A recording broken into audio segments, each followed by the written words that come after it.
میں آپ تینوں مہمانوں کو اور ناظرین آپ کو میں یہ بتانا چاہ رہا ہوں کہ ہمارے پاس اس وقت جو عالمی صنفی مساوات کا جو انڈیکس ہے جو کہ ورلڈ اکنامک فورم کا جاری کردہ انڈیکس ہے، یہ کہہ رہا ہے جی کہ پاکستان جو ہے 146 ممالک میں 145ویں نمبر پہ ہے، یعنی کہ پاکستان سب سے نیچے ہے، اور پاکستان جو ہے اس کے اوپر جو ہے وہ صرف ایک ملک ہے، وہ سوڈان ہے، یعنی کہ سوڈان کا 146 نمبر ہے اور پاکستان کا 145واں نمبر ہے۔ 2023 میں پاکستان اس فہرست میں 142 نمبر پہ تھا، 142۔ اس کا مطلب ہے پاکستان کی رینکنگ گرتی جا رہی ہے۔ سوڈان واحد ملک ہے جس سے پاکستان صنفی مساوات میں بہتر ہے۔ پاکستان میں صرف 36% خواتین کی معاشی سرگرمیوں میں شرکت ہے، صرف 23% خواتین افرادی قوت کا حصہ ہیں، 4 کروڑ خواتین افرادی قوت کا حصہ نہیں ہیں۔ خواتین کی کمائی مردوں کے مقابلے میں 18% کم ہے۔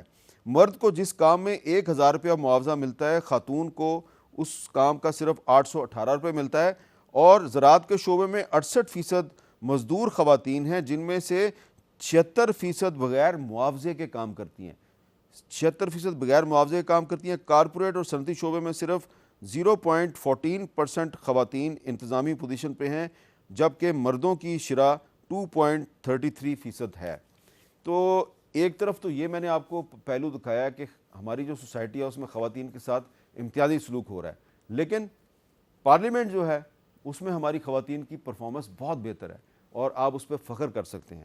2024-25 میں جو خواتین کی پرفارمنس کے بارے میں فافن کی رپورٹ ہے، وہ بتا رہی ہے جی کہ قانون سازی میں خواتین ارکان پارلیمنٹ کا کردار بہت شاندار تھا۔ خواتین ارکان کی قومی اسمبلی میں حاضری 75% رہی، جبکہ مرد ارکان کی حاضری 63% یعنی 63% تھی۔ سینٹ میں خواتین کی حاضری 67% تھی، مردوں کی حاضری 64% تھی۔ پارلیمنٹ میں خواتین ارکان کی تعداد صرف 17% کے باوجود انہوں نے 49% یعنی نصف پارلیمانی ایجنڈا پیش کیے، اور یہ شرح جو ہے یہ 2015-16 سے اب تک سب سے زیادہ، یعنی کہ 2015 سے ابھی تک خواتین کی پرفارمنس پارلیمنٹ میں مردوں سے بہتر چل رہی ہے۔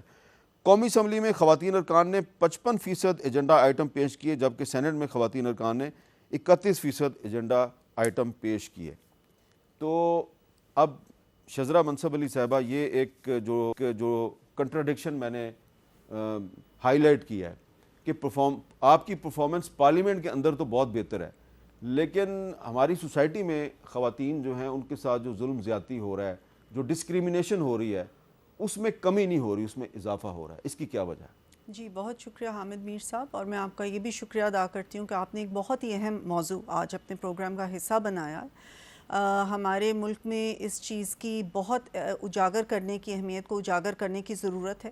ابھی ریسنٹلی 8 مارچ کو ویمنز انٹرنیشنل ڈے بھی منایا گیا، جس میں کہ تمام باروں میں بات ہوتی ہے، اس کے بارے میں ڈسکشن ہوتی ہے، اس کے بارے میں ہم تجاویز تو ضرور پیش کرتے ہیں، لیکن ان کو عمل میں لانا جو ہے وہ بھی بہت ضروری ہے۔ اب جہاں تک پارلیمنٹ کا آپ نے بتایا، بالکل یہ چیز ایسے ہی ہے۔ پچھلی دفعہ بھی میں پارلیمنٹ کا حصہ تھی، اس دفعہ بھی تھی۔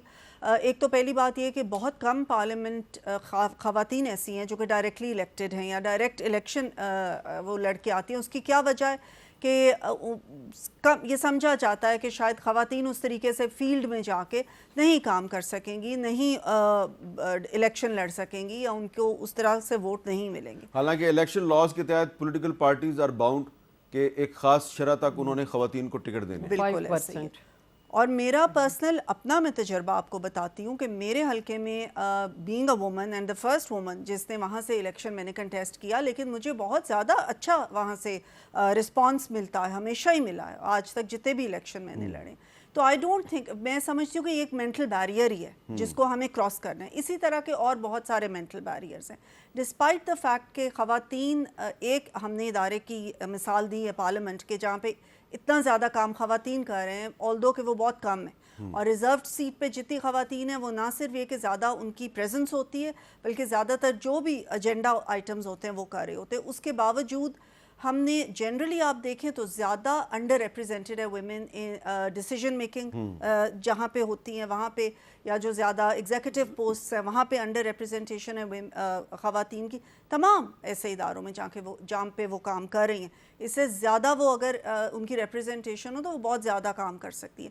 لیکن جہاں تک سوسائٹی کا سوال ہے وہاں پہ تو حامد میر صاحب ہماری جو ایک مثال میں آپ کو دیتی ہوں کہ ہماری جو زبان ہے نا اس کے بھی اندر سرایت کی ہوئی ہے بائس اور پریجوڈس اور سٹیریوٹائپس. ہماری تمام گالیاں جو ہیں وہ خواتین کے خلاف ہے.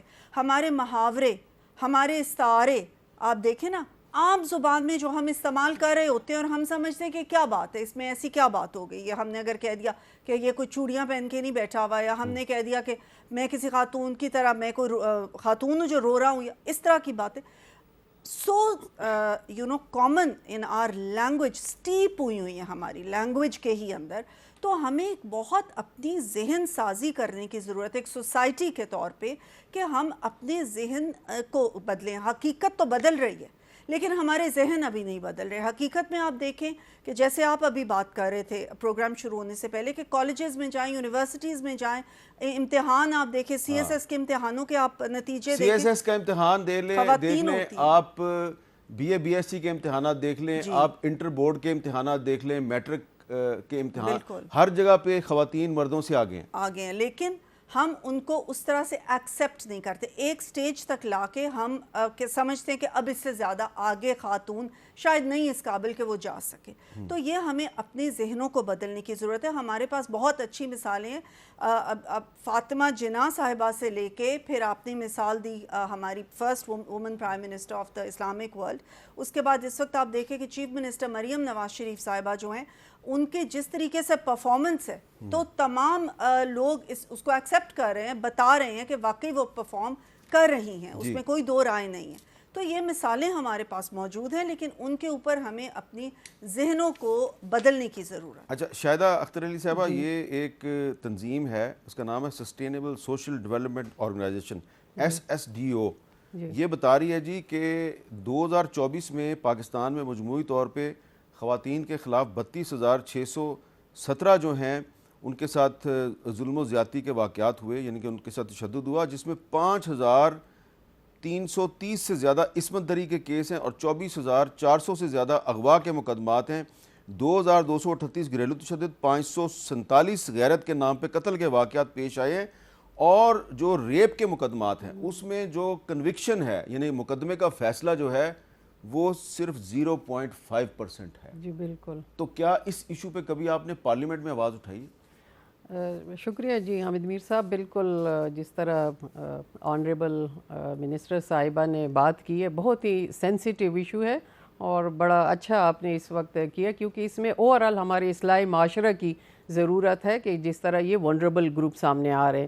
آپ نے پارلیمنٹ کا ذکر کیا، بالکل being a member of the women caucus, اور ابھی جو mainstreaming, gender mainstreaming کی کمیٹی بھی بنی ہے، یہ تو پرٹیکولرلی فارمل اور انفارمل دونوں طرح سے اس چیز کو، یہ باقاعدہ ایک ٹاسک ہے، ایک پیکیج ہے جو کہ پرائم منسٹر شہباز شریف نے دیا ہوا ہے، اس کو تو ہم دیکھ رہے ہیں. لیکن اوورآل جتنے بھی ایشوز ہیں پارلیمنٹ میں، ایک تو نیشنل انٹرسٹ کے ہوتے ہیں اور پرٹیکولرلی پھر ویمن ایشوز کو ہم ضرور اس چیز کو آگے لے کے جاتے ہیں. کوئی ایک نہیں، ملٹیپل ٹائمز ہم نے کیے ہیں. اگر پارلیمنٹ میں بھی کوئی ایسا ایشو آتا ہے خواتین کے حوالے سے تو اس پہ بھی ہم نے اس کو ریز کیا. یہ ہمارا اصل میں المیہ ہے کہ ایک کمزور طبقہ سمجھا جاتا ہے، جبکہ میں سمجھتی ہوں کہ جو خالق کائنات نے خاتون کو بنایا ہے، جو تخلیق کا خالق ہے، مخلوق کا پیدا کردہ میرا رب ہے، اور ایک تخلیق کو جنم دینے والی جو ہے ایک صنف نازک ہے جو کہ اتنی مضبوط ہے کہ جو اپنے پورے کنبے کو لے کے چلتی ہے، چاہے وہ ہاؤس وائف ہو، چاہے وہ باہر جا کے کام کرتی ہے، ملٹیپل چیلنجز کا سامنا کرتی ہے، کثیر الجہتی اس کے لیے سامنے ہوتے ہیں. لیکن یہی چیزیں ہیں کہ جو چیلنجز ہیں وہی ہمارے لیے پرابلمز سامنے ہے کہ وہ اس کو فیس کرتے ہوئے وہ آگے بڑھتی ہے. تو بالکل آپ نے جو فگر بتائی ہے جی کہ 1000 میں ہماری کروڑوں کے حساب سے آبادی ہے، اور ابھی جو ریسنٹ سٹیٹسٹک ہے وہ 49% ویمن کا ڈیٹا آ رہا ہے، 51% میل کا آ رہا ہے، لیکن اس میں یہ چیزیں رپورٹ ہوئی ہیں جو انڈاکومنٹڈ ہیں، جو رپورٹ نہیں ہوتی وہ اس سے کہیں زیادہ ہے. اور یہ پریشان کن صورتحال ہے کہ کیوں اس طرح ہوتا جا رہا ہے. ایک تو یہ ہے کہ ہم کہیں کہ ایجوکیشن کی کمی ہے، ایجوکیشن کی کمی نہیں ہے، اخلاقیات کی کمی ہے، آپ کے اپنی اصلاحات کی کمی ہے، کیونکہ پڑھے لکھے لوگوں میں بھی ہم دیکھتے ہیں کہ یہ چیزیں جا رہی ہیں. آپ یہ کہہ رہی ہیں کہ مردوں میں اخلاقی بحران ہے.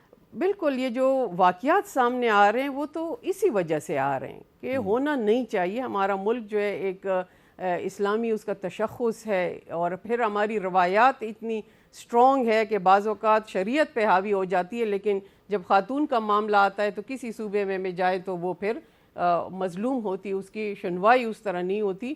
تو اس میں اوورآل میں سمجھتی ہوں کہ عدلیہ کا بھی کردار کہ ایسی چیزیں جب رپورٹ ہوں تو اس پہ فوری ایکشن ہو. جب آپ ڈیلے کرتے جاتے ہیں تو وہ پھر ملٹیپل ریزنز اس کے آ جاتے ہیں، اور پھر وہ خاتون سفرر ہوتی ہے، اس کی کوئی آواز نہیں سنتا.